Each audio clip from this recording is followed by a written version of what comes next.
আজ আমি পড়াবো বিএজি এডুকেশন বিইএসসি 132 বিএলকে ব্লক 2 এবং 3 এর ইউনিট 8 আর ইউনিট 9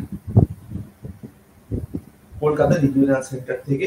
আমি Pulak Ganguly, academic councillor, Kolkata regional centre. আজকে আমরা যেটা পড়াবো সেটা হচ্ছে ভোকেশনাল অ্যান্ড টেকনিক্যাল এডুকেশন। কি পড়াবো? বিষয়টা হচ্ছে ভোকেশনাল অ্যান্ড টেকনিক্যাল এডুকেশন।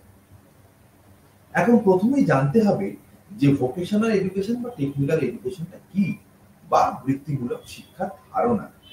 এখন এই যে ভোকেশনাল এডুকেশনের কথা বলা হয়, আমরা তো এতদিন প্রথাগত শিক্ষার কথা বলছিলাম, বা প্রথাগত শিক্ষা যেগুলো হয় বিশ্ববিদ্যালয়ের মধ্যে, স্কুল কলেজ বিশ্ববিদ্যালয়ের মধ্যে শুধুমাত্র পঠন পাঠন ক্রিয়ার মধ্যে নিবদ্ধ থাকছে প্রথাগত শিক্ষা। সেখানে বইপত্র থাকছে, অ্যাক্টিভিটি বেসড লার্নিং থাকছে, সেগুলো থাকছে। কিন্তু আমরা যখন বৃত্তিমূলক শিক্ষা বলছি তখন মনে রাখতে হবে এই শিক্ষা একটা নির্দিষ্ট উদ্দেশ্যকে লক্ষ্য রেখে, বৃত্তির দিকে লক্ষ্য রেখে, অর্থনৈতিক সুযোগ সুবিধার দিকে লক্ষ্য রেখে শিক্ষা অর্জন বা শিক্ষা লাভ। অর্থাৎ বৃত্তিমূলক শিক্ষার মধ্যে দিয়ে বিষয়টা কি থাকছে, যে শিক্ষার্থীরা হাতে কলমে বাস্তব কাজের মধ্য দিয়ে শিক্ষা লাভ করছে, হাতে কলমে বাস্তব কাজের মধ্যে দিয়ে শিক্ষা লাভ করছে, এবং তার মধ্যে দিয়ে তারা জ্ঞান প্রয়োগ, দক্ষতা, তারা দক্ষতাটাকে অর্জন করছে। অর্থাৎ এখানে দক্ষতাটাই মেন, প্রধান, বা স্কিল ডেভেলপমেন্টটাই এখানে প্রধান। এই স্কিলের প্রাধান্য কোথায় দেওয়া হয়? আমরা শিক্ষার কোন কোন ক্ষেত্রে বা কোন বিষয়গুলো পরবর্তী জীবনের ক্ষেত্রে আমরা দক্ষতার পরিচয় পাই? আমাদের শিক্ষায় কি বলেছিল? ডেভেলপমেন্ট, স্বামী বিবেকানন্দ তার শিক্ষা চিন্তার মধ্যে দিয়ে তার ডেভেলপমেন্ট অফ 3H এর কথা বলেছিলেন। অর্থাৎ 3H টা কি? Development of hand, development of heart আর ডেভেলপমেন্ট অফ হেড। এখানে কর্মমুখী শিক্ষা বা স্কিল ডেভেলপমেন্ট অনেকটা ডেভেলপমেন্ট অফ হ্যান্ডের মধ্যে।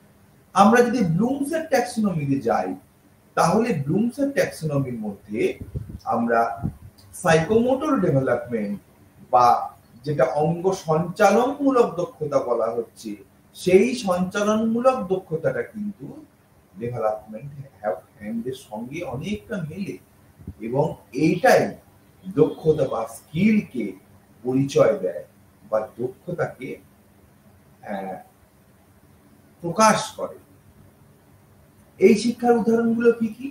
কোনগুলোকে আমরা বৃত্তিমূলক শিক্ষা বলবো? যেরকম কৃষিকাজ, যেরকম ক্ষুদ্র শিল্প কাজ, কুটির শিল্পর কাজ, ঘরে বসে কোনো কিছু আর্ট অ্যান্ড ক্রাফট তৈরির কাজ, আবার বৃহৎ শিল্পের কাজ, যন্ত্র চালানোর কাজ, কোনো উৎপাদনমূলক কাজ, কোনো সৃষ্টিশীল কাজ, এই সমস্ত কাজই বৃত্তিমূলক শিক্ষার অন্তর্গত। অর্থাৎ আমরা যদি তার সংজ্ঞায়ন করবার চেষ্টা করি বা সংজ্ঞাটাকে দেখি, তাহলে যে শিক্ষার্থী বা যে শিক্ষার্থীকে কোনো কাজের মাধ্যমে জীবিকা অর্জনের উপযোগী জ্ঞান ও দক্ষতা দান করে, তাকে আমরা বৃত্তিমূলক শিক্ষা বলি। অর্থাৎ এই শিক্ষার মধ্যে দিয়ে শিক্ষার্থীরা শুধু যে জ্ঞান অর্জন করছে তা নয়, পাশাপাশি তার মধ্যে দিয়ে তার দক্ষতাকেও অর্জন করছে,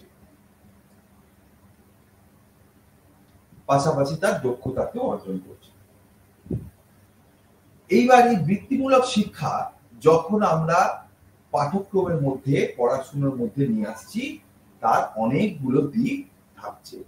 অর্থাৎ এই বৃত্তিমূলক শিক্ষা যে শুধুমাত্র এই কর্মকেন্দ্রিকতার মধ্যে আসছে তা নয়।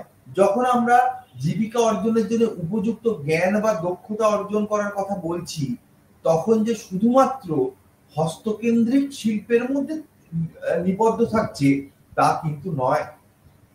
যেরকম আইন বিদ্যা, বৃত্তিমুখী শিক্ষার মধ্যে পড়ছে। বৃত্তি কেন্দ্রিক, কারণ আইনবিদ্যা না পড়লে আমরা বৃত্তিটা জানতে পারবো না। সাংবাদিকতা, সেবামূলক কিছু বৃত্তি, অর্থাৎ কিছু সংগঠন, কিছু সাহায্যকারী সেবামূলক বৃত্তি, সেবা করা, যেরকম নার্সিং, যেরকম এরকম কিছু, অর্থাৎ যেগুলো চিকিৎসার সঙ্গে মানব সেবার সঙ্গে যুক্ত সেগুলো। আবার যেরকম আগে বললাম কুটির শিল্প, হস্তশিল্প, কারখানায় ভারী শিল্প কিংবা হালকা অর্থাৎ ক্ষুদ্র মাঝারি শিল্প, এগুলোও কিন্তু আমাদের বৃত্তিমূলক শিক্ষার মধ্যে আসছে। এই যে বৃত্তিমূলক শিক্ষা বা ভোকেশনাল এডুকেশন, আমরা ভোকেশনাল এবং টেকনিক্যাল এডুকেশন দুটো বিষয়ই আমরা জানবো। এই যে ভোকেশনাল বা technical education and technical education, তার মধ্যে আমরা অনেক রকম শব্দবন্ধ পাই। বাংলা ভাষাতেও আমাদের অনেক রকম শব্দ বা শব্দবন্ধ গড়ে উঠেছে। কিরকম? বৃত্তিমূলক শিক্ষা আমরা যেরকম বলি, আর কি বলি? কারিগরি শিক্ষা, টেকনিক্যাল এডুকেশন, কারিগরি শিক্ষা, কারিগরি ও বৃত্তিমূলক শিক্ষা, বৃত্তিমূলক শিক্ষা এবং প্রশিক্ষণ। আর কি বলছি? কারিগরি ও বৃত্তিমূলক শিক্ষা ও প্রশিক্ষণ, এরকম শব্দগুলো ব্যবহার করি। পেশাগত ও বৃত্তিমূলক শিক্ষা, তাহলে পেশাগত বৃত্তিমূলক শিক্ষা, নানা রকম শব্দবন্ধ আমরা ব্যবহার করি। আর কি বলি? কর্মশিক্ষা, কর্মশিক্ষা, কর্ম, কেরিয়ার ও কারিগরি শিক্ষা, বা কোনো কোনো ক্ষেত্রে আমরা কর্মকেন্দ্রিক শিক্ষা বা কর্মক্ষেত্র শিক্ষা, কর্মক্ষেত্র শিক্ষা, এই শব্দবন্ধগুলো ব্যবহার করি। আসলে এই শব্দবন্ধগুলো কিছু কিছু ক্ষেত্রে স্থান অনুযায়ী, কাজের চরিত্র অনুযায়ী কিংবা শিক্ষার্থীদের দিকে তাকিয়ে, শিখন এবং শিক্ষণ অর্থাৎ টিচিং এবং লার্নিং এর দিকে তাকিয়ে শব্দবন্ধগুলোর পরিবর্তন হয়, কতগুলো পার্থক্য দেখা যায়, কিন্তু এর মৌলিক উদ্দেশ্য মোটামুটি একই রকম। ভারতবর্ষের ক্ষেত্রে আমরা মোটামুটি দুরকম শব্দবন্ধকে আলাদা করে আমরা দেখি। কি কি? ইংরেজিতে বলা হচ্ছে কি? ভোকেশনালাইজেশন অফ এডুকেশন, শিক্ষার বৃত্তিমূলকীকরণ, শিক্ষার বৃত্তিমূলকীকরণ। আর একটা কি হচ্ছে 2 নম্বর? Vocational of education, vocational education বা বৃত্তিমূলক শিক্ষা। তাহলে একটা কি হলো? বৃত্তিমূলকীকরণ শিক্ষা আর বৃত্তিমূলক শিক্ষা। এইবার এই বৃত্তিমূলকীকরণ শিক্ষা বা ভোকেশনালাইজেশন অফ এডুকেশন কাকে বলি, সেটাকে নিয়ে একটু জানার দরকার আছে। যখন স্কুল শিক্ষা বা বিদ্যালয় শিক্ষাকে বৃত্তিমূলক শিক্ষার ক্ষেত্রে প্রাসঙ্গিক করে তোলা হয়, তখন তাকে বলা হচ্ছে শিক্ষার বৃত্তিমূলকীকরণ বা ভোকেশনালাইজেশন অফ এডুকেশন। বিষয়টা কি? যখন স্কুল পাঠ্যক্রমের মধ্যে, স্কুল কেন্দ্রিক শিক্ষার পাঠ্যক্রমের লক্ষ্য যদি হয় যে শুধুমাত্র মানুষ গড়ার কারিগর নয়, শুধুমাত্র ব্যক্তিকেন্দ্রিক উন্নতির নয়, শুধুমাত্র তার চারিত্রিক, মানসিক, শারীরিক, প্রাক্ষবিক উন্নতি নয়, সে তো থাকছেই, কিন্তু তার সঙ্গে যখন ভোকেশনালাইজেশন অফ এডুকেশন অর্থাৎ শিক্ষার অভিমুখকে বৃত্তি অভিমুখের সঙ্গে মিলিয়ে দেওয়া হচ্ছে, শিক্ষা সম্পন্ন করলে শিক্ষার্থী বৃত্তিমূলক শিক্ষার দিকে এগিয়ে থাকছে এবং সে কোনো একটা জব, কোনো একটা বৃত্তি, কোনো একটা কাজে তার সুবিধা হচ্ছে, এবং শিক্ষার পাঠ্যক্রমের মধ্যে যখন সেই বৃত্তিকে মিলিয়ে দেওয়ার চেষ্টা করা হচ্ছে, তখন শিক্ষার বৃত্তিমূলকীকরণ হচ্ছে। বৃহত্তর অর্থে শিক্ষা সাধারণত প্রথম দিকে বৃত্তিমূলকীকরণের দিকে এগিয়ে নিয়ে যাওয়া হয় না। আর একটা কি হচ্ছে? সাধারণ জেনারেল শিক্ষা, সাধারণ অর্থে শিক্ষা এমনি সাধারণ এডুকেশন বা শিক্ষা সামগ্রিকীকরণের দিকে লক্ষ্য রাখা। কিন্তু বৃত্তিমূলকীকরণ শিক্ষা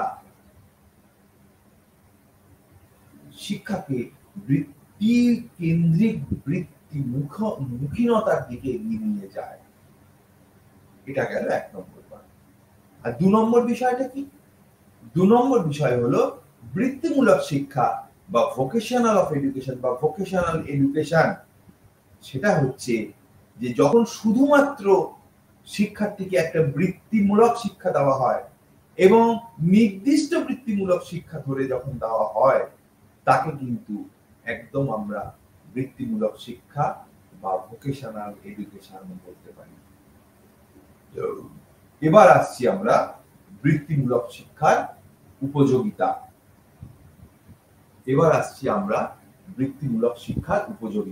অর্থাৎ আমরা এখন দেখব বৃত্তিমূলক শিক্ষার উপযোগিতাগুলো কি। ভারতবর্ষের ক্ষেত্রে একটা বৃত্তিমূলক শিক্ষার উপযোগিতা আছে। তা সত্ত্বেও আমরা শিক্ষার লক্ষ্যগুলি আমরা জানব। সাধারণত বৃত্তিমূলক শিক্ষার ব্যক্তি কেন্দ্রিকতার দিকে যদি লক্ষ্য রাখি, তাহলে বৃত্তিমূলক শিক্ষার বড় উপযোগিতা হলো শিক্ষার্থীকে স্বনির্ভর হতে সাহায্য করা। শিক্ষার্থী নিজের পায়ে নিজে দাঁড়াতে পারবে, অর্থনৈতিক স্বনির্ভরতার দিকে তাকে এগিয়ে দেওয়াটা বৃত্তিমূলক শিক্ষার অন্যতম প্রধান লক্ষ্য। 2 নম্বর হচ্ছে শ্রমের প্রতি মর্যাদা দান, শ্রমের প্রতি উৎসাহ দান। পরিশ্রম করা, শ্রম করা এবং সমাজের শ্রম কর্মকাণ্ডের মধ্যে অংশগ্রহণ করা, শিক্ষার্থীদের শ্রমকেন্দ্রিক অভিমুখী করে তোলা এবং শ্রমের প্রতি উৎসাহ দান, মানসিকতা গড়ে তোলা অত্যন্ত বিকাশের অত্যন্ত সহায়ক এবং বৃত্তিমূলক শিক্ষা শ্রমের প্রতি উৎসাহ দান করে থাকে। তারপর হচ্ছে শিক্ষার প্রতি ইতিবাচক দৃষ্টিভঙ্গি গঠন করা যায়। অর্থাৎ পুঁথিগত নিরস সাধারণ শিক্ষার দিকে নজর ঘুরিয়ে যখন বাস্তবের ব্যবহার, বাস্তব অ্যাপ্লিকেশন যখন সে করতে পারে, অর্থাৎ সাইকোমোটর ডেভেলপমেন্ট, অর্থাৎ শুধুমাত্র মোটর ফাংশন নয়, মনস্তাত্ত্বিক ক্রিয়ামূলক যখন তার বিকাশ ঘটে, শিক্ষার্থীদের মানসিক ক্লান্তি দূর করে এবং শিক্ষার একটা নির্দিষ্ট অভিমুখ তারা দেখতে পায়। তাই বৃত্তিমূলক এবং কারিগরি শিক্ষার মধ্যে হাতে কলমে শিক্ষার একটা সুযোগ থাকে। তারপর হচ্ছে শিক্ষার্থীর চাহিদার পরিতৃপ্তি হয়। অর্থাৎ শিক্ষার্থীদের নানা রকম চাহিদা শিক্ষা তার অ্যাডোলেসেন্স দিয়ে যে বিকাশগত পর্যায়ে তার দেখা হয়। শিক্ষার্থীদের চাহিদা, ব্যক্তিত্ব বিকাশ, নিজেকে প্রতিষ্ঠিত করার এই নানা রকমের চাহিদা পূরণ করতে পারে। এই ভালো লাগা পরবর্তীকালে তাদের যেটা নিয়ে যেতে পারে শিক্ষার্থীদের বিশেষজ্ঞ রূপে গড়ে তুলতে পারে। অর্থাৎ কোনো কাজ করতে করতে দেখা যায় যে সে কৃষি কাজে সে বিশেষজ্ঞ হয়ে উঠলো, শিল্প কোনো একটা কুটির শিল্পের ক্ষেত্রে সে বিশেষজ্ঞ হয়ে উঠলো, ব্যবসা বাণিজ্য করার ক্ষেত্রেও সে উপযোগী হয়ে উঠলো। তারপর কি, যারা পেছিয়ে পড়া শিশু, যারা ব্যতিক্রমী শিশু, যারা বিশেষ চাহিদা সম্পন্ন শিশু, এমন শিক্ষার্থীদের জীবনে প্রতিষ্ঠা লাভ করতে গেলে তখন কিন্তু তাদের টেকনিক্যাল এডুকেশন, ভোকেশনাল এডুকেশনের খুব প্রয়োজন। তারপর কর্মসংস্থানের সুযোগ সৃষ্টি তো বটেই, এবং যেটা খুব গুরুত্বপূর্ণ দিক টেকনিক্যাল এডুকেশনের ক্ষেত্রে, এবং ভারতবর্ষের দিকে যদি তাকাই, এই মুহূর্তে ভারতবর্ষের যে চাহিদা রয়েছে, ভারতবর্ষের দিকে তাকিয়ে যদি বৃত্তিমূলক শিক্ষার দিকে লক্ষ্য রাখি, তাহলে জাতীয় উন্নয়ন, অর্থাৎ জাতীয় উন্নয়ন, সামগ্রিক উন্নয়ন, জাতীয় উন্নয়নে সে সাহায্য করতে পারে, জাতীয় উন্নয়নের একজন অংশীদার হতে পারে একজন শিক্ষার্থী। তারপর জাতির উন্নয়ন, অর্থাৎ গোষ্ঠী বা জাতির উন্নয়ন, বৃত্তিমুখী শিক্ষা কোন একটি জাতিকে উন্নত করতে পারে। আর জাতির উন্নয়ন কি করতে পারে? দেশকে উন্নয়ন করতে পারে। তারপর আরেকটা পয়েন্ট হচ্ছে খুব গুরুত্বপূর্ণ, মানব সম্পদ উন্নয়নকারী শিক্ষা। অর্থাৎ মানব সম্পদ, অর্থাৎ অকৃতকার্য কার্যহীন মানুষ থেকে তাকে সম্পদে, স্থায়ী সম্পদ এবং সম্পদে রূপান্তরিত করছে। আমরা মানব সম্পদ করি, সম্পদ বলি শব্দটা কেন বলি? যেহেতু সে সম্পদ কর্মহীন নয়, সে সম্পদ দেশের উন্নয়নে সাহায্য করছে, গতিশীল সম্পদ মানব সম্পদ উন্নয়নে সাহায্য করছে। তারপর জ্ঞান জ্ঞান অর্থনৈতিক চাহিদা সে মেটাচ্ছে, অর্থনৈতিক উন্নয়নের প্রক্রিয়া সে অংশগ্রহণ করছে। আরো কি গুরুত্বপূর্ণ বিষয় পয়েন্ট দাঁড়িয়ে আছে, ভারতবর্ষের দিকে তাকিয়ে বৃত্তিমূলক শিক্ষার অন্যতম লক্ষ্য হচ্ছে দারিদ্র দূরীকরণ। দারিদ্র দূরীকরণের হাতিয়ার হিসাবে সে নিজেকে মানে হাতিয়ার হিসাবে কর্মকেন্দ্রিক শিক্ষাকে ব্যবহার করা হচ্ছে।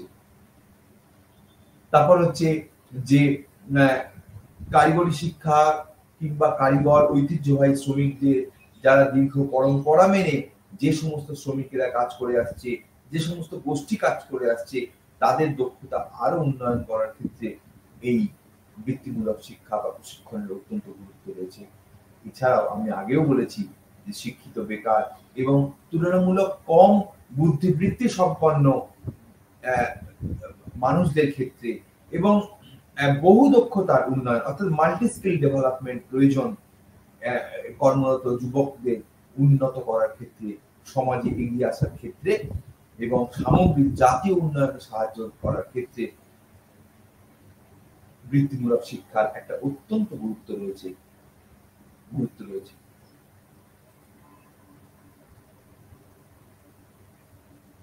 এরপরে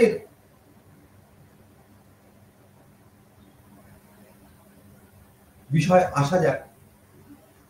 এর পরের পয়েন্টটা হচ্ছে বিদ্যালয় শিক্ষায় ভোকেশনাল এডুকেশন বা বিদ্যালয় শিক্ষায় স্কুল শিক্ষায় ভোকেশনালাইজেশন।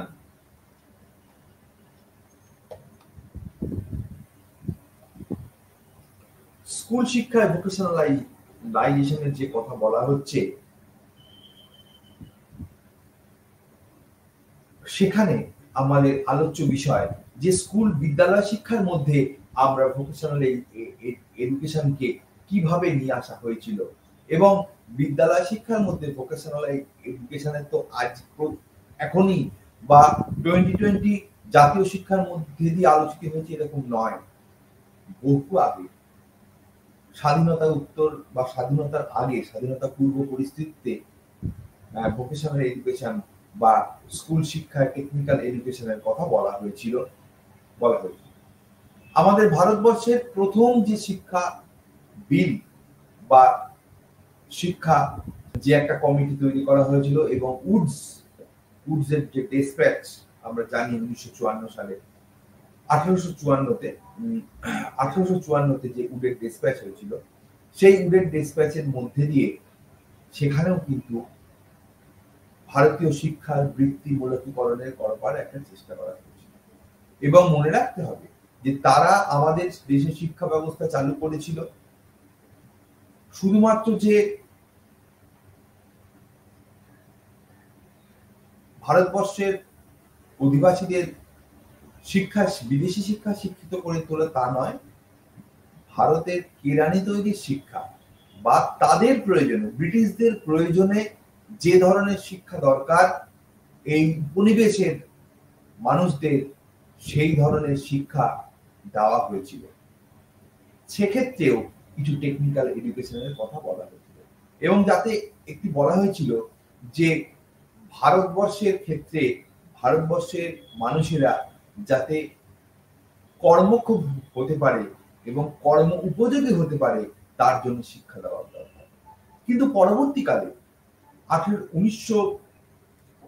পরবর্তীকালে হার্ট অফ কমিটি যখন আসে, হার্ট অফ কমিটি কিন্তু বলেছিল যে মধ্যম পর্যায়ে অর্থাৎ মিডল এজে বা মিডল স্টেজে, বিদ্যালয়ের মিডল স্টেজে, তখন মিডল স্টেজ কথাটা ছিল, মিডল স্টেজে বলা হয়েছিল যে না, শিল্প বাণিজ্য পেশার দিকে ছাত্রদের বেশি করে যাওয়ার দরকার নেই, সামগ্রিক শিক্ষা দেওয়া দরকার, কিন্তু আমরা কর্মমুখী শিক্ষাকে অতটা উৎসাহ দেব না। কিন্তু তারপরেই 1937-এর অ্যাবট রিপোর্টে আবার বৃত্তিমূলক শিক্ষার প্রবর্তনের কথা বলা হয়। পরবর্তীকালে সার্জেন্ট প্ল্যান 1944 সালে আমরা সেই ধরনের বৃত্তিমূলক শিক্ষার প্রসঙ্গ পাচ্ছি। বৃত্তিমূলক শিক্ষার কথা যখন সার্জেন্ট প্ল্যানে বলছে, তখন কিন্তু স্বাধীনতার কাছাকাছি আমরা চলে এসেছি। তার আগে অবশ্য গান্ধী তার ওয়ার্ধা পরিকল্পনায় কর্মকেন্দ্রিক শিক্ষার কথা বলেছিল। গান্ধীজি কিন্তু যে বেসিক এডুকেশনের কথা বলা হয়েছিল এবং শিক্ষার পরিকল্পনা ওয়ার্ধা পরিকল্পনায় কিন্তু গান্ধীবাদী যে দর্শনে তা কিন্তু অবশ্যই কর্মকেন্দ্রিক শিক্ষার কথা বলা হয়েছিল। এবং তারপরে ভারতবর্ষের স্বাধীনতা উত্তর পরিস্থিতিতে প্রথম বিশ্ববিদ্যালয় কমিশন 1948 সালে রাধাকৃষ্ণন কমিশন এবং পরবর্তীকালে 1951-52 সালের মাধ্যমিক শিক্ষা কমিশন কিন্তু কর্মকেন্দ্রিক শিক্ষা এবং প্রযুক্তিগত দক্ষতার বিকাশের কথা বলা হয়েছিল। এবং এই অর্থাৎ আমরা এখানে দেখতে পাচ্ছি যে বারে বারে বিদ্যালয় শিক্ষার মধ্যে কর্মকেন্দ্রিক শিক্ষার প্রসঙ্গটা উঠে আসছে এবং স্বাধীনতার পরে বিভিন্ন শিক্ষা কমিশনে আমরা সেই ধরনের জিনিস পেয়েছি, সেই ধরনের মতামত আমরা পেয়েছি। 1986 সালে আমরা যদি দেখি, 1986 সালে জাতীয় শিক্ষানীতিতে ন্যাশনাল বৃত্তিমূলক শিক্ষার কথা বলা হয়েছে এবং সেখানে বৃত্তিমূলক শিক্ষাকে ঢেলে সাজানোর কথা বলা হয়েছিল এবং বৃত্তিমূলক শিক্ষার পদ্ধতিগত, সুপরিকল্পিত এবং কঠোরভাবে বাস্তবায়নের প্রসঙ্গ উঠে এসেছিল। আমরা 2005-এর ন্যাশনাল কারিকুলাম ফ্রেমওয়ার্কের মধ্যেও কিন্তু আমরা বৃত্তিমূলক শিক্ষার কথা পেয়েছি এবং বৃত্তিমূলক শিক্ষা প্রশিক্ষণ কর্মসূচির নকশা কথা বলা হয়েছিল এবং তাদের জেলা স্তরে এবং গ্রামের কতগুলো গ্রাম মিলিয়ে বৃত্তিমূলক শিক্ষার কথা এবং বৃত্তিমূলক শিক্ষা দানের কথা বলা হয়েছিল এবং স্থানীয় সম্পদকে সেখানে গুরুত্ব দেওয়ার কথা বলা হয়েছিল। পরবর্তী ক্ষেত্রে আমরা সাম্প্রতিককালে জাতীয় শিক্ষানীতি 2020 বা 2020 সালের জাতীয় শিক্ষানীতির মধ্যে দিয়ে বিদ্যালয় শিক্ষার্থীকে ড্রপ আউট কমানোর লক্ষ্যে উচ্চ শিক্ষা ব্যবস্থায় বৃত্তিমূলক শিক্ষাকে একত্রীকরণ করবার চেষ্টা করা হয়েছে। এই বৃত্তিমূলক শিক্ষা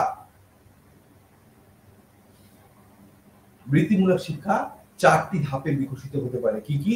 একদম একাডেমিক শিক্ষা বা মৌলিক নীতিগুলি প্রাথমিক জ্ঞানের মাধ্যমে। 2 হচ্ছে প্রাক পেশা শিক্ষা বা প্রশিক্ষণ, অর্থাৎ মূল পেশায় প্রবেশ করবার আগেই শিক্ষার্থীকে প্রশিক্ষণ দেওয়া যায়।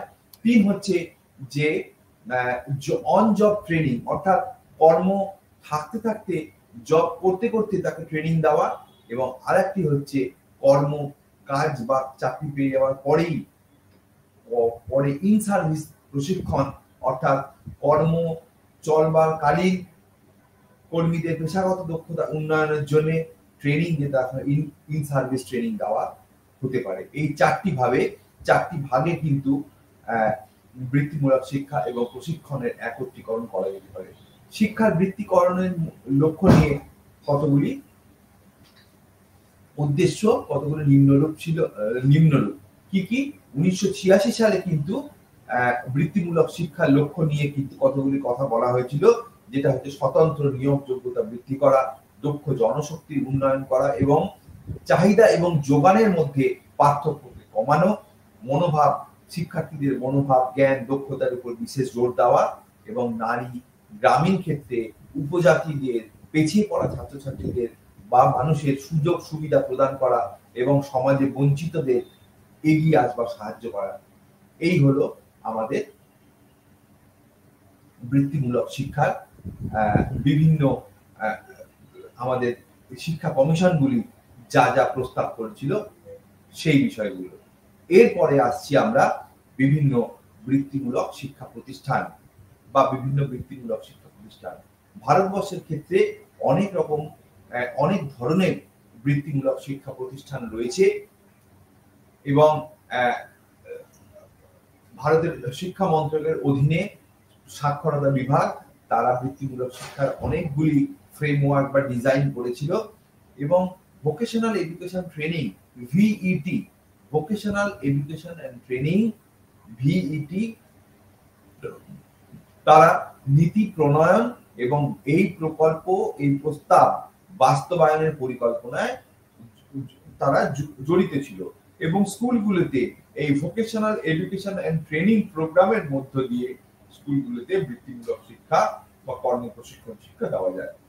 এবং এছাড়াও 1993 সালে শ্যামলা হিলস ভোপালে প্রতিষ্ঠিত হয়েছিল, আর হয়েছিল Pandit Sundarlal Sharma central institute of vocal education, যারা এই ধরনের সংস্থা যারা ভোকাল টেকনিক্যাল এডুকেশন বা ভোকেশনাল এডুকেশন দিয়ে থাকে। ভারতবর্ষের বর্তমান দিকে তাকালে 2017 সালের প্রায় 14,312টি আইটিআই রয়েছে এবং 2,204টি সরকারি এবং 12,108টি বেসরকারি, অর্থাৎ সব মিলিয়ে 14,000। তাহলে আইটিআই সমগ্র 14,312, এর মধ্যে সরকারি বা সরকার পোষিত হচ্ছে 2,204টি এবং বেসরকারি রয়েছে 12,108টি। ভারতবর্ষে এবার আসছি আমরা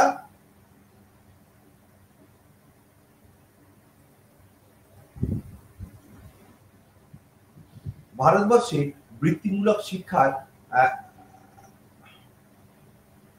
বর্তমান অবস্থা।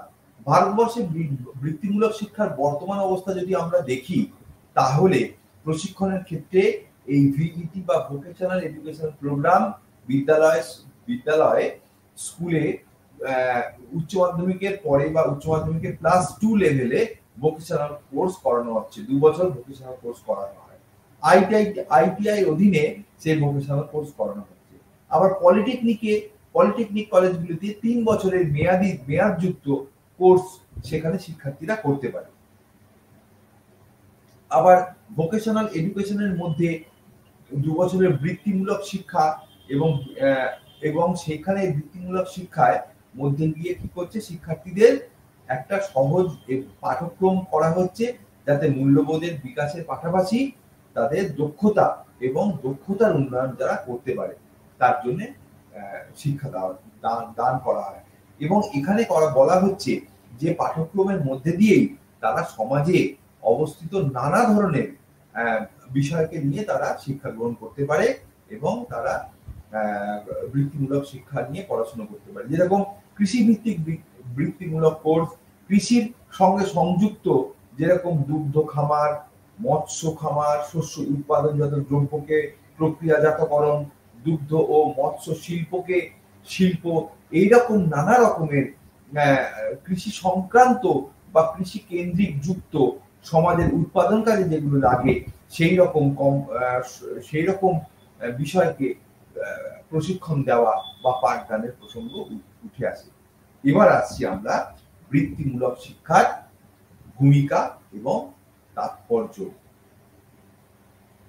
বৃত্তিমূলক শিক্ষার ভূমিকা বা তাৎপর্য যদি আমরা লক্ষ্য করে থাকি, যেটা আগেও আমাদের আলোচনায় এসছে, যে প্রথম হচ্ছে যে শিক্ষার্থীদের ইতিবাচক দৃষ্টিভঙ্গি গড়ে তোলা, তাদের অর্থনৈতিকভাবে সাহায্য করা এবং শিক্ষাগত সুযোগের মধ্যে যে বৈচিত্র্য, অর্থাৎ একঘেয়েমি পাঠ্যক্রম থেকে একটু পরিবর্তন করে শিক্ষাগত সুযোগের বৈচিত্র্য প্রদান করে শিক্ষার্থীদের ব্যক্তিগত কর্মসংস্থান বৃদ্ধি করা।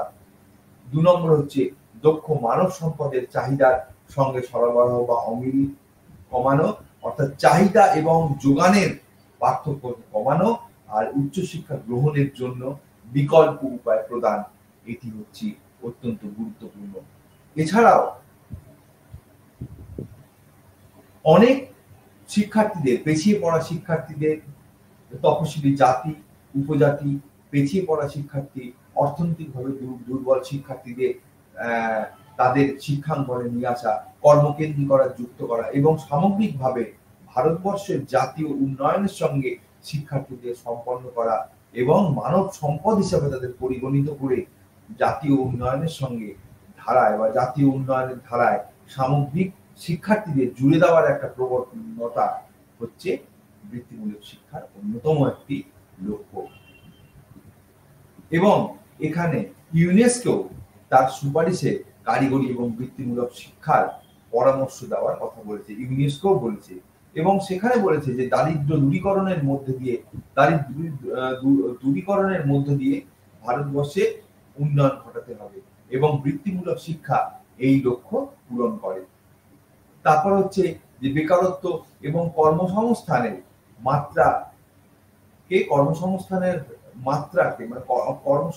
মাত্রাকে বৃদ্ধি করতে হবে, কর্মসংস্থান বাড়াতে হবে এবং শিক্ষিত যুবকদের বেকারত্বকে দূর করতে হবে।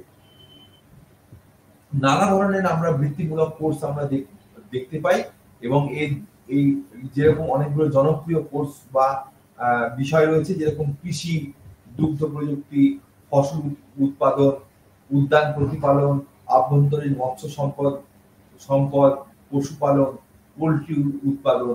এছাড়াও ব্যবসা বাণিজ্যের ক্ষেত্রে আমরা ব্যাংকিং, রপ্তানি অনুশীলন, রপ্তানি আমদানি অনুশীলন, বীমা, ক্রয় বিক্রয়, প্রযুক্তি কৌশল, শীততাপ নিয়ন্ত্রণ ও হিমায়ন, ইলেকট্রনিক যন্ত্রপাতি রক্ষণাবেক্ষণ, মেরামত, ভবন নির্মাণ, গ্রামীণ অর্থাৎ বাড়ি বা ভবন নির্মাণ, গ্রামীণ প্রযুক্তি কৌশলকে ব্যবহার করা, সফটওয়্যার অ্যাপ্লিকেশন।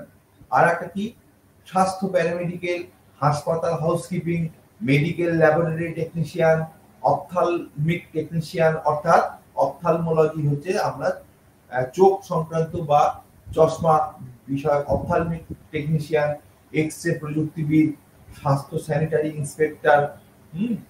তারপর হচ্ছে টেকনিক্যাল শিক্ষা। এবার গার্হস্থ্য বিজ্ঞানের মধ্যে এলে বেকারি, মিষ্টান্ন তৈরি, ক্যাটারিং, রেস্টুরেন্ট ব্যবস্থাপনা, বাণিজ্যিক গার্মেন্ট ডিজাইন মেকিং, খাদ্য সংরক্ষণ, প্রক্রিয়াকরণ, প্রি স্কুল প্রেস ম্যানেজমেন্ট। আবার মানবিক শিক্ষার মধ্যে দিয়ে আভ্যন্তরীণ নকশা, পর্যটন, ভ্রমণ, সঙ্গীত, বাদ্যযন্ত্র, বাণিজ্যিক শিল্প, লাইব্রেরি, তথ্য বিজ্ঞান। নানা বিষয়ে আমরা এই বৃত্তিমূলক শিক্ষাকে আমরা আলোচনা করতে পারি বা বৃত্তিমূলক শিক্ষা দান করা যেতে পারে।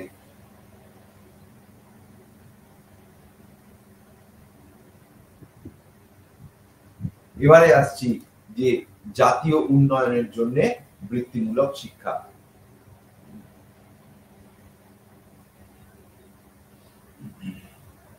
জাতীয় উন্নয়নের জন্য বৃত্তিমূলক শিক্ষা হচ্ছে একটি গুরুত্বপূর্ণ বিষয়। এপিজে আব্দুল কালাম তার লক্ষ্যে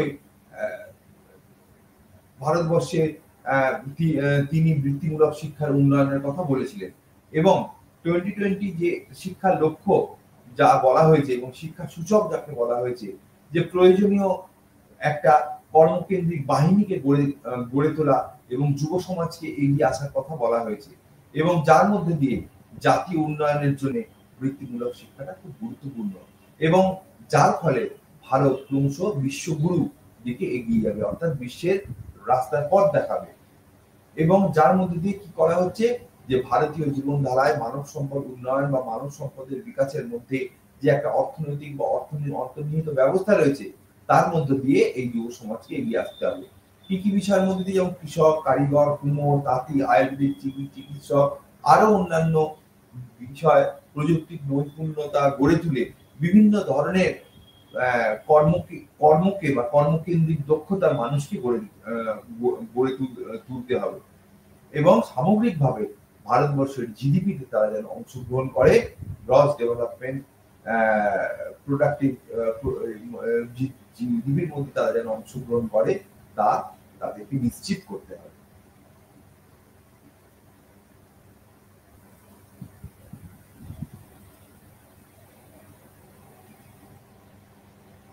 এবার আসছি বৃত্তিমূলক শিক্ষা বা বিশেষ চাহিদা সম্পন্ন ব্যক্তিদের জন্য বৃত্তিমূলক শিক্ষা। এবার বিশেষ চাহিদা সম্পন্ন মধ্যে আরেকটা জিনিস আলোচনা না করলেই নয়, যারা প্রান্তিক, যারা মার্জিনালাইজড সেকশন, সোসাইটির মার্জিনালাইজড সেকশন, তাদেরকেও এই অর্থাৎ দেশের প্রান্তিক যারা পিছিয়ে পড়া, তাদের উন্নয়নের জন্য বৃত্তিমূলক শিক্ষা একটা নির্দিষ্ট লক্ষ্যমাত্রা গ্রহণ করেছে, এবং মিলেনিয়াম ডেভেলপমেন্ট গোলস বা বাংলা যেটাকে বলছি সহস্রাব্দ উন্নয়ন লক্ষ্যমাত্রার মধ্যে দিয়ে বলা হচ্ছে যে সকলের জন্য এমডিজিএস অর্থাৎ মিলেনিয়াম ডেভেলপমেন্ট গোলস, অর্থাৎ যার মধ্যে বলা হচ্ছে যে সকলের জন্য বৃত্তিমূলক শিক্ষা প্রদানের লক্ষ্য, নীতি ও পরিকল্পনার মাধ্যমে উন্নয়নকে অর্জন করতে হবে। প্রাথমিক শিক্ষা সার্বজনীকরণ এবং মাধ্যমিক শিক্ষা সার্বজনীকরণে বৃত্তিমূলক শিক্ষার চাহিদা বৃদ্ধি করবে, তার মধ্য দিয়ে জ্ঞান, জীবনযাত্রার মান উন্নয়ন এবং সচেতনতাকে বৃদ্ধি করতে হবে। এবং এই প্রান্তিক মানুষদের, মার্জিনালাইজ মানুষদের বৃত্তিমূলক শিক্ষার মধ্য দিয়ে তাদের মূল স্রোতে ফিরিয়ে আনতে হবে। আবার আমরা যদি বিশেষ চাহিদা সম্পন্ন শিক্ষার্থীদের কথা বলি, তাহলে বিশেষ চাহিদা সম্পন্ন কাদের মধ্যে বলছি?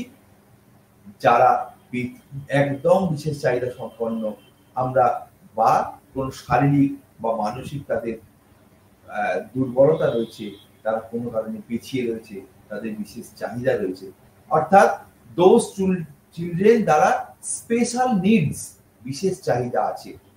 আমরা 2001 আদমশুমারি যদি দেখি বা সেন্সাস দেখি, তাহলে ভারতবর্ষের জনসংখ্যার 2.3% মানুষ এই প্রতিবন্ধকতায় ভোগে। এই প্রতিবন্ধকতা কিরকম ধরনের প্রতিবন্ধকতা? আমরা 5 ধরনের প্রতিবন্ধকতা পাই।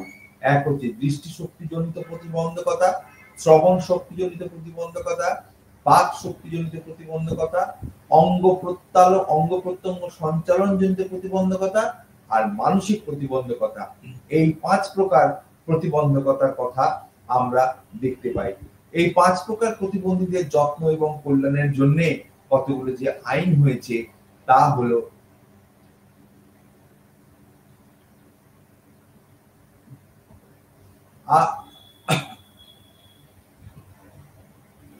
তার মধ্যে যে আইন হয়েছে, সে আইনে বলা হয়েছে যে তারা যেন সকলের সঙ্গে শিক্ষার সমান সুযোগ পায়, তারা সমান সুযোগ পায়। 2 হচ্ছে রাজনীতি এবং সাম্য, স্বাধীনতা, ন্যায় বিচার তাদের উপর যেন নিশ্চিত করা হয় এবং তাদের সমান দৃষ্টিভঙ্গিতে এদের স্বাধীনতা, সাম্য, ন্যায় বিচারের দৃষ্টি তাদের উপর সমানভাবে পড়ে। 3, নাগরিকদের জন্য মর্যাদা বিশেষ চাহিদা সম্পন্ন শিক্ষার্থীদের জন্য নিশ্চিত করতে হবে, এই কথা বলা হচ্ছে। এবং আমরা যদি দেখি যে ফিজিক্যাল হ্যান্ডিক্যাপ যারা রয়েছে বা শারীরিক প্রতিবন্ধী যাদের রয়েছে, তাদের জন্য নানা রকম ইনস্টিটিউট আছে। কি কি ইনস্টিটিউট রয়েছে? যেমন আমাদের দিল্লিতে রয়েছে আর কি, যে শারীরিক প্রতিবন্ধের জন্য দিল্লিতে শারীরিক প্রতিবন্ধকতাদের জন্য ইনস্টিটিউট রয়েছে। সেই ইনস্টিটিউট তারা এই শারীরিক প্রতিবন্ধকতা জনিত মানুষদের নিয়ে কাজ করে এবং তাদের শারীরিক প্রতিবন্ধকতা নিয়ে নানা রকম আলোচনা এবং শিক্ষাদান, তাদের কিভাবে শিক্ষাদান এবং তাদের কিভাবে সমাজের মূল স্রোতে ফিরিয়ে আনা যায় তা নিয়ে গবেষণা বা আলোচনা করে। Institute of physical handicap, new Delhi. National institute of visually handicap বা national institute of visually handicap Dehradun. National institute for orthopedically handicap, অর্থাৎ মানে অঙ্গ প্রত্যঙ্গ বা হাড় সংক্রান্ত অঙ্গ প্রত্যঙ্গ শারীরিক গঠন অনুযায়ী, তা হচ্ছে কলকাতায় রয়েছে orthopedically. National institute of mental handicap, অর্থাৎ মানসিক প্রতিবন্ধকতার যে ইনস্টিটিউট রয়েছে তা রয়েছে সেকেন্দ্রাবাদে রয়েছে। আর কোথায় রয়েছে? National institute for hearing handicap, অর্থাৎ শ্রবণ প্রতিবন্ধকতা জনিত হ্যান্ডিক্যাপ যারা আছে বা বিশেষ চাহিদা সম্পন্ন তারা মুম্বাইতে এদের national institute for hearing handicap রয়েছে মুম্বাইতে। National institute for rehabilitation and training and research, এটা রয়েছে কটকে। আর মাল্টি ডিসেবিলিটিস,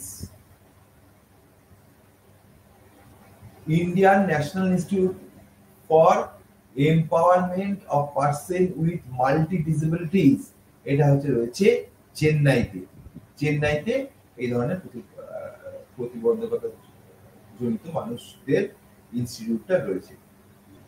এরপরে আসছি যে 2020 সালে এই শারীরিক প্রতিবন্ধকতাদের জন্য বেশ কিছু সুযোগ সুবিধার কথা বলা হয়েছে। যেরকম শারীরিক প্রতিবন্ধকতাদের জন্য অতিরিক্ত শ্রেণী কক্ষের ব্যবস্থা করতে হবে, তাদের জন্য পরীক্ষাগার বা ল্যাবরেটরি ব্যবস্থা করতে হবে, তাদের জন্য স্পেশাল গ্রন্থাগারের ব্যবস্থা করতে হবে, তাদের জন্য শিল্প, চারুশিল্প, কারুশিল্পের কক্ষের ব্যবস্থা করতে হবে আলাদা, তাদের জন্য বিশেষ টয়লেটের ব্যবস্থা করতে হবে বা শৌচাগারের ব্যবস্থা করতে হবে। পানীয় তাদের জন্য বিশেষ চাহিদা সম্পন্ন শিক্ষার্থীদের জন্য পানীয় জলের ব্যবস্থা থাকবে এবং বিশেষ চাহিদা সম্পন্ন শিক্ষার্থীদের জন্য আবাসিক হোটেল এবং প্রত্যন্ত অঞ্চলের শিক্ষকদের জন্য আবাসিক হোটেল থাকবে এবং বিশেষ শিক্ষার্থী এবং বিশেষ শিক্ষক বিশেষ চাহিদা সম্পন্ন প্রশিক্ষণপ্রাপ্ত শিক্ষক সেখানে থাকবে।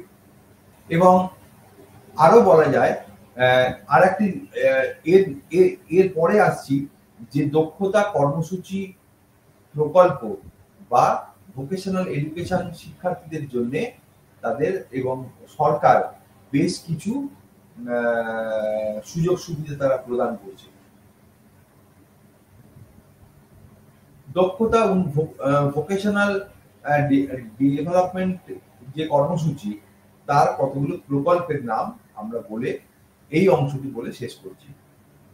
যেমন প্রধানমন্ত্রী কৌশল বিকাশ যোজনা, PMKVY, তারপর শিক্ষানবিশ প্রশিক্ষণ প্রকল্প ATS, যেরকম অনেকগুলো Pradhan Mantri Kaushal Vikas Yojana, apprenticeship training scheme, craftsman training scheme, craftsman instructor training scheme, skill development initiative scheme, Deen Dayal Upadhyaya Grameen Kaushal Yojana, rural self employment training institute, national urban livelihoods mission, integrated skill development scheme ISDS, entrepreneurship development programme EDPS, এইরকম নানা ধরনের প্রশিক্ষণ কেন্দ্র বা দক্ষতা উন্নয়ন কর্মসূচির প্রসঙ্গ আমরা জানতে পারি। এতক্ষণ যেটা আমরা আলোচনা করলাম সেটা হচ্ছে ইউনিট 8 এর আমরা এই অংশটা আলোচনা করলাম, যেটা হচ্ছে ভোকেশনাল এন্ড টেকনিক্যাল এডুকেশন, যার মধ্যে দিয়ে আমরা ভোকেশনাল এবং টেকনিক্যাল এডুকেশন সম্পর্কে জানলাম। এবার আমরা আলোচনা করব ইউনিট 9 এর higher education in India and introduction. আমরা আবার হায়ার এডুকেশন বা উচ্চ শিক্ষা সম্পর্কে একটু জানবো। উচ্চ শিক্ষা নিয়ে আমরা আগে আলোচনা করেছি, তবে শুধুমাত্র উচ্চ শিক্ষা নিয়েই আলাদা করে আলোচনা করেছি এরকম নয়। সামগ্রিক শিক্ষার আলোচনা করতে গিয়ে সেখানে উচ্চশিক্ষার প্রসঙ্গ এসেছিল।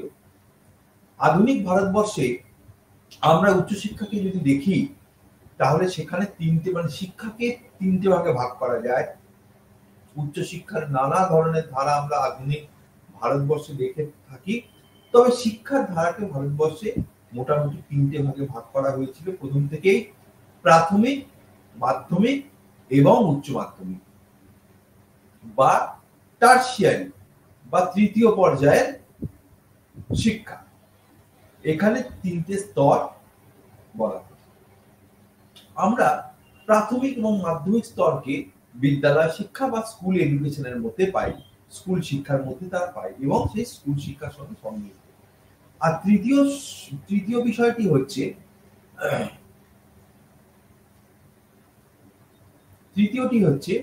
যে উচ্চ শিক্ষা মানে তৃতীয় বিষয়টি কিন্তু আমরা হায়ার এডুকেশন বা উচ্চ শিক্ষার সঙ্গে সংযুক্ত। এই উচ্চ শিক্ষা বা টারশিয়ারি যে শিক্ষার কথা বলা হচ্ছে সেটা সরকারি, বেসরকারি, কলেজ স্তরের এবং কলেজ বহির্ভূত বা প্রযুক্তিগত শিক্ষা প্রতিষ্ঠান, নানা ধরনের বিষয় কিন্তু আমরা লক্ষ্য করে থাকি। সাধারণ ক্ষেত্রে আমরা সরকারি, বর্তমানে এখন আগে যেমন 3 বছরের উচ্চশিক্ষার কথা বলা হতো, ডাক্তারি ক্ষেত্রে 5 বছরের, অর্থাৎ যারা চিকিৎসক হবে তারা 5 বছরের, এবং আইনের ক্ষেত্রেও, আইন পাঠের ক্ষেত্রেও কোনো ক্ষেত্রে 3 বছরের এবং কোনো ক্ষেত্রে 5 বছরের শিক্ষা তারা দরকার হয় বা 5 বছরের সামগ্রিক একসঙ্গে শিক্ষা দেওয়া হয়। এবং এখান থেকে দেখা যাচ্ছে যে ভারতবর্ষের উচ্চশিক্ষার ক্ষেত্রে নানা রকম বছরের ভাগ থাকলেও মোটামুটি স্নাতক ডিগ্রির ক্ষেত্রে 3 ছিল 2020। বর্তমানে জাতীয় শিক্ষানীতি 2020 অনুযায়ী 4 বছরের স্নাতকোত্তর ডিগ্রি এবং 1 বছরের স্নাতকোত্তর স্তর 1 বছর, এবং আগে এতদিন ছিল স্নাতকোত্তর স্তর 2 বছরের স্নাতকোত্তর স্তর ছিল। ডক্টরেট শিক্ষা বা একাডেমিক ডিগ্রি, সেখানে এমফিল ছিল এবং পিএইচডি ছিল। পিএইচডি এখনো আছে, এমফিলটাকে বর্তমান দিনে তাকে বন্ধ করা হয়েছে বা স্থগিত করা হয়েছে। এবং এই ডক্টরেট শিক্ষা বা উচ্চশিক্ষা স্তরে এটাই হচ্ছে সর্বোচ্চ ডিগ্রি বা একাডেমিক ডিগ্রি, যারা পিএইচডি করে, যারা গবেষণার সঙ্গে যুক্ত থাকে।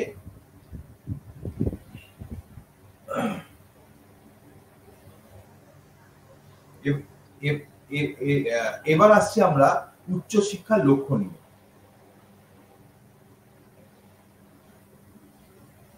উচ্চশিক্ষার কি লক্ষ্য? আসলে ভারতবর্ষের উচ্চশিক্ষার জন্য স্বাধীনতার পরে প্রথম যে শিক্ষা কমিশন গঠিত হয়, রাধাকৃষ্ণন কমিশন, সেই রাধাকৃষ্ণন কমিশনের মধ্যে উচ্চশিক্ষার একটি গুরুত্বপূর্ণ দিককে তুলে ধরা হয়েছিল। তা হলো উচ্চশিক্ষার অন্যতম লক্ষ্য হবে দেশীয় সংস্কৃতিকে শিক্ষার্থীদের মধ্যে প্রবেশ করানো। দেশীয় সংস্কৃতিকে শিক্ষার্থীদের মধ্যে প্রবেশ করা, দেশীয় ভাবধারা, দেশীয় সংস্কৃতি, শিক্ষার ধারাকে শিক্ষার্থীদের অন্তরে প্রবেশ করানো। রাজনৈতিক, সমাজ, অর্থনৈতিক এবং ঐতিহাসিক পরিচয় শিক্ষার্থীদের করানো, তা একটি গুরুত্বপূর্ণ লক্ষ্য, শিক্ষার্থীদের গুরুত্বপূর্ণ লক্ষ্য। ভারতবর্ষের সংবিধানের প্রতি অনুরাগ এবং বৈচিত্র্য সম্পর্কে ধারণা দান, এটাও উচ্চশিক্ষার আরেকটি লক্ষ্য। উচ্চশিক্ষার গুরুত্বপূর্ণ আরেকটি লক্ষ্য হলো মূল্যবোধের শিক্ষা, শিক্ষার্থীদের আত্মিক এবং আধ্যাত্মিক শিক্ষার বিকাশ ঘটানো, তাদের মানব মনের, তাদের অন্তরের প্রশিক্ষণ এবং চিত্তের পরিশুদ্ধি একটি অন্যতম লক্ষ্য। সামগ্রিকভাবে আমরা বলতে পারি যে শান্তি, সৌভ্রাতৃত্ববোধ, অহিংসা, সার্বজনীন মানসিক মূল্যবোধকে তুলে ধরা এবং সামগ্রিকভাবে সমাজ সংস্কৃতিকে উন্নয়নের মাধ্যমে জাতীয় সংস্কৃতিকে বা জাতীয় চেতনাকে তুলে ধরা, এটা অত্যন্ত অন্যতম উচ্চশিক্ষার লক্ষ্য। এরপরে আসছি ভারতবর্ষের উচ্চশিক্ষার ঐতিহাসিক দৃষ্টিভঙ্গি। ভারতবর্ষের উচ্চশিক্ষার ঐতিহাসিক দৃষ্টিভঙ্গি। ভারতবর্ষে উচ্চশিক্ষার ক্ষেত্রে আমরা একটা সামগ্রিক দৃষ্টিভঙ্গি দেখতে পাব। আমরা যদি অতীতের দিকে তাকাই, তাহলে ব্রিটিশরা ভারতবর্ষে আসার আগে যে শুধুমাত্র ব্রিটিশরা ভারতবর্ষে আসার বহু আগে থেকে, প্রাচীন যুগ থেকে ভারতবর্ষের শিক্ষার একটা বৃহৎ এক ঐতিহ্য ছিল। সারা পৃথিবী থেকে শিক্ষার্থীরা বা ভারতবর্ষে পড়তে আসতো এবং এক সুনাম ছিল ভারতবর্ষের বৈদিক যুগের শিক্ষা। এই বৈদিক যুগের শিক্ষা তখন ছিল কি গুরুমুখী শিক্ষা বা গুরুমুখী পরম্পরার শিক্ষা। গুরু শিষ্যের উপর সম্পর্কের উপর ভিত্তি করে এই শিক্ষা প্রতিষ্ঠিত ছিল এবং আমরা একে গুরু পরম্পরা, গুরু গৃহে শিখে ঘরানা ভিত্তিক শিক্ষা, অর্থাৎ গুরু গৃহের মধ্যে থেকে তারা শিক্ষা দান করতো বা শিক্ষা লাভ করতো শিক্ষার্থীরা। এবং এরকম কিছু প্রতিষ্ঠান হলো নালন্দা, তক্ষশিলা, বিক্রমশিলা, বল্লভী বিশ্ববিদ্যালয়, যাদের শিক্ষাগত খ্যাতি বিশ্ববিদ্যালয় ছিল। এই প্রাচীন কেন্দ্রগুলি পরবর্তীকালে মধ্যযুগে কিন্তু বিদেশি আক্রমণের ফলে সামাজিক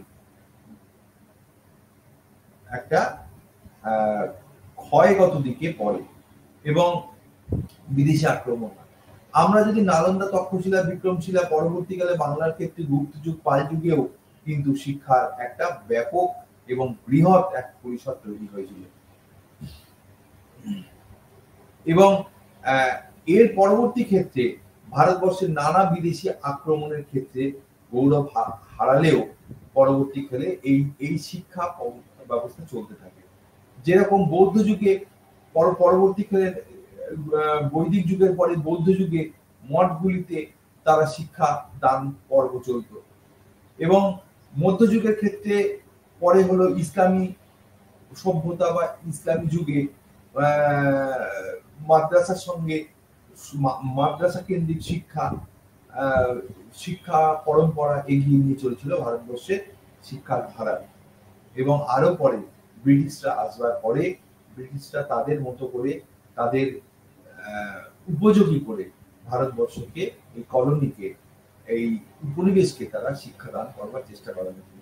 1818 সালে ব্রিটিশরা হুগলি শ্রীরামপুরের কাছে সেখানে আনুষ্ঠানিকভাবে পশ্চিমের যে মডেল, তাদের মডেলের উপর ভিত্তি করে কলেজ স্থাপন করে।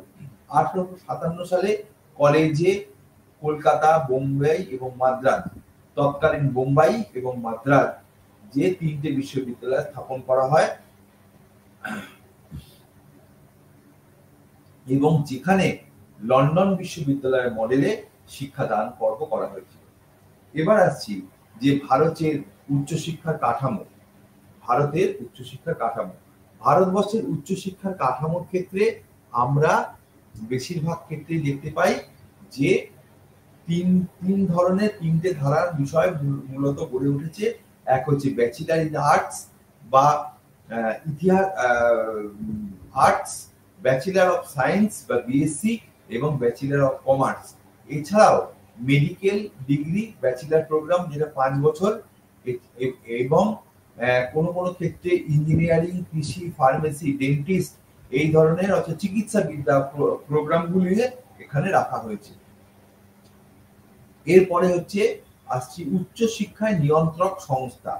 ভারতবর্ষের উচ্চশিক্ষায় নিয়ন্ত্রক নানা সংস্থা রয়েছে, যে সংস্থাগুলি হলো, যেরকম নানা সংস্থা আছে যারা শিক্ষাকে সরাসরি সঞ্চালনা করে, হস্তক্ষেপ এবং সঞ্চালনা করে।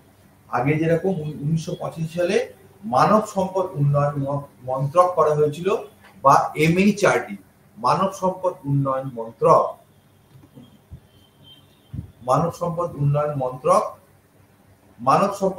মন্ত্রক তারা শিক্ষাকে পরিচালনা করত এবং মন্ত্রণালয়টি শিক্ষা মন্ত্রণালয় নামে পরিচিত ছিল। 2020 সালে আবার মানব সম্পদ উন্নয়ন পরিবর্তন করে এক সরাসরি শিক্ষা মন্ত্রণালয় বলে নামকরণ হয়, এবং এখানে বাড়তি আরো দুটি বিভাগের মাধ্যমে তাদের দায়িত্ব সম্পাদন করে। একটা হচ্ছে স্কুল শিক্ষা এবং সাক্ষরতা বিভাগ। ভারতবর্ষের উচ্চশিক্ষার ক্ষেত্রে প্রধান নিয়ন্ত্রণ সংস্থাগুলি হলে প্রথম বলতে পারি আমরা বিশ্ববিদ্যালয় মঞ্জুরি কমিশন বা UGC, United university grant commission বা বিশ্ববিদ্যালয় মঞ্জুরি কমিশন। এই বিশ্ববিদ্যালয় মঞ্জুরি কমিশন 1956 সালে প্রতিষ্ঠিত হয়েছিল এবং এটি বিশ্ববিদ্যালয় শিক্ষাগুলির মান সমন্বয় রক্ষা করা, গবেষণা, প্রশিক্ষণ, শিক্ষা বিষয় এবং অর্থ প্রদান করে সামগ্রিকভাবে গবেষণা মান উন্নয়নের তারা করে থাকে এবং বিশ্ববিদ্যালয়গুলিকে তারা অধীনে বা তত্ত্বাবধান তারা করেন এবং বিশ্ববিদ্যালয় গবেষণা এবং সংস্থাগুলিকে অনুদান প্রদান করেন। এরপরে আসছি all India council of technical education, AICTE। এই AICTE তৈরি হয়েছিল 1987 সালের অধীনে ভারতবর্ষের মানব সম্পদ প্রযুক্তি শিক্ষা ব্যবস্থার অধীনে এই সংস্থাটি তৈরি করা হয়, যারা কারিগরি শিক্ষা প্রতিষ্ঠানের মান নীতি নির্ধারণ এবং কারিগরি শিক্ষার মান বজায় রাখা এবং নিরীক্ষণ তারা করে। তারপর হচ্ছে MCI, medical council of India. Medical council of India act 1956 প্রতিষ্ঠিত হয়েছিল এবং 1993 সালে তা সংশোধিত হয়েছিল। ভারতবর্ষের বিশ্ববিদ্যালয়, চিকিৎসা প্রতিষ্ঠান এবং মেডিকেল যোগ্যতা ইত্যাদি নিয়ে তারা আলোচনা করে এবং তারা নিয়ম নীতি প্রণয়ন করে এবং কিভাবে মেডিকেল কলেজ প্রতিষ্ঠা কিভাবে করবে, তার পাঠ্যক্রম কি হবে তা ঠিক করবে। 2 হচ্ছে নেক্সট হচ্ছে Indian council for agriculture research, AICAR। এটি গবেষণা শিক্ষা বিভাগের অধীনে একটি স্বশাসিত সংস্থা। নেক্সট হচ্ছে NCTE, national council for teacher education, যারা শিক্ষা সংক্রান্ত বিষয় বিভিন্ন রকম গবেষণা এবং প্রশিক্ষণ এবং কোর্স অফার করে বা কোর্স তারা দেয়। Dentist council of India, DCI, যারা ডেন্টিস্ট অ্যাক্ট 1948 সালে অধীনে গঠিত হয়েছিল, দন্ত চিকিৎসা সংক্রান্ত তারা বিষয় তারা লক্ষ্য রাখে। Pharmacy council of India, PCI, যারা 1948 সালে তৈরি হয়েছিল, এরা ফার্মাসিস্ট বা ইন্ডিয়ান নার্সিং কাউন্সিল এবং 1947 সালে অধীনে একটি বিধিবদ্ধ সংস্থা যারা ফার্মাসি শিক্ষা পেশাকে নিয়ন্ত্রণ করে। Bar council of India, BCI, যারা অ্যাডভোকেট একটা 1961 সালে দ্বারা গঠিত, যারা আইন শিক্ষা এবং অনুশীলনকে নিয়ন্ত্রণ করে। এছাড়াও আর কিছু সংস্থা হচ্ছে central council of homeopathy, CCH, council of architecture, COA, rehabilitation council of India, RCI। এবারে আসছি যে উচ্চশিক্ষার প্রতিষ্ঠানের প্রকার। নানা রকম ভারতবর্ষে উচ্চশিক্ষা প্রতিষ্ঠান আছে, যেরকম ওপেন ইউনিভার্সিটি আছে, স্টেট পাবলিক ইউনিভার্সিটি আছে, আবার সরাসরি উচ্চশিক্ষা প্রতিষ্ঠানের 45টি ভারতবর্ষে কেন্দ্রীয় বিদ্যালয় আছে, যারা সরাসরি কেন্দ্রীয় সরকার দ্বারা প্রতিষ্ঠিত এবং নিয়ন্ত্রিত। এছাড়াও 101টি জাতীয় গুরুত্বপূর্ণ ইনস্টিটিউট আছে, যেগুলো সংসদের আইন জাতীয় গুরুত্বের মর্যাদা দেওয়া হয়েছে, এরকম 101টি প্রতিষ্ঠান। এছাড়াও Indira Gandhi national open university এবং 14টি রাজ্যের উন্মুক্ত বিশ্ববিদ্যালয় আছে। ডিমড ইউনিভার্সিটি, এছাড়াও ডিমড ইউনিভার্সিটি রয়েছে।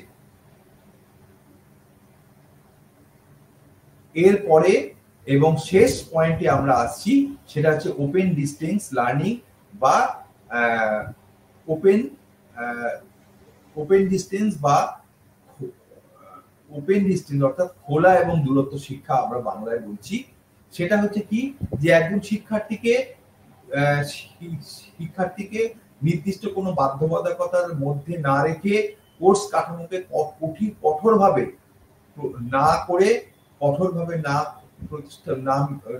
প্রতিষ্ঠা করে সহজভাবে শিক্ষা দানের কথা বলা হয়, এবং শিক্ষার্থী তার সমান এবং সময় অনুযায়ী অন্যান্য কোনো কাজ করেও তারা আনুষ্ঠানিক পদ্ধতিতে উচ্চশিক্ষা যদি গ্রহণ করতে না পারে, তাহলে এই ওপেন ডিস্টেন্স লার্নিং এর মাধ্যমে, শিক্ষার মাধ্যমে তারা শিক্ষা পেতে পারে।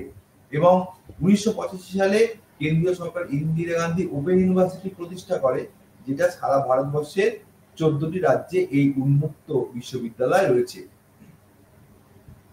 এছাড়াও ম্যাসিভ ওপেন অনলাইন কোর্সেস বা ব্যাপক খোলা অনলাইন কোর্স যেটাকে বলা হচ্ছে, এরকম তার মধ্যে আমরা সায়ম অর্থাৎ SWAYAM, Sayem studies web of active learning for young aspiring minds, এই সায়ম পোর্টাল বা সায়মের মধ্যে দিয়েও কিন্তু শিক্ষা গ্রহণ শিক্ষার্থীরা করতে পারে, এবং জনসাধারণের শিক্ষাকে একটি আরো ইন্টারনেটের মাধ্যমে শিক্ষা সম্পন্ন করার কথা বলা হচ্ছে, এবং এটি আরো শিক্ষাকে ছড়িয়ে দেওয়ার কাজে এগিয়ে এসছে। তারপর হচ্ছে রুষা, রাষ্ট্রীয় উচ্চতর শিক্ষা অভিযান। এর মূল লক্ষ্য হচ্ছে যে মাধ্যমিক শিক্ষা অর্থাৎ 8ম থেকে 10ম শ্রেণী পর্যন্ত শিক্ষার প্রসার এবং প্রতিটি বসতি অঞ্চলে 5 কিলোমিটারের মধ্যে মাধ্যমিক বিদ্যালয় থাকে, এবং সেই অঞ্চলের শিক্ষার্থীদের শিক্ষাকে নিশ্চিত করার কথা বলা হয়েছে। এবং যার মধ্যে দিয়ে রুষার উদ্দেশ্যগুলি হলো যে উচ্চশিক্ষার নিয়ম নির্ধারণের মানগুলিকে পূরণ করা, পরিকল্পনা এবং পর্যবেক্ষণ করা, শিক্ষার্থীদের অধিভুক্তি, একাডেমিক এবং পরীক্ষা সংক্রান্ত সম্পর্ক দেখা এবং সংস্কার করা, গবেষণা এবং উদ্ভাবনের বন্ধুত্বপূর্ণ শিক্ষা পরিবেশ তৈরি করা ইত্যাদি। আর রুষা কি করে, গুণমান এবং গবেষণার উপর ফোকাস করে, অর্থাৎ গবেষণা ক্ষেত্রে তারা উৎসাহ দান করে তারপর আদর্শ ভিত্তিক ফলাফল নির্ভর একটা তহবিল তৈরি করে এবং তহবিল দিয়ে তারা সাহায্য করে। আচ্ছা, আর ছাত্র, অভিভাবক, শিক্ষকদের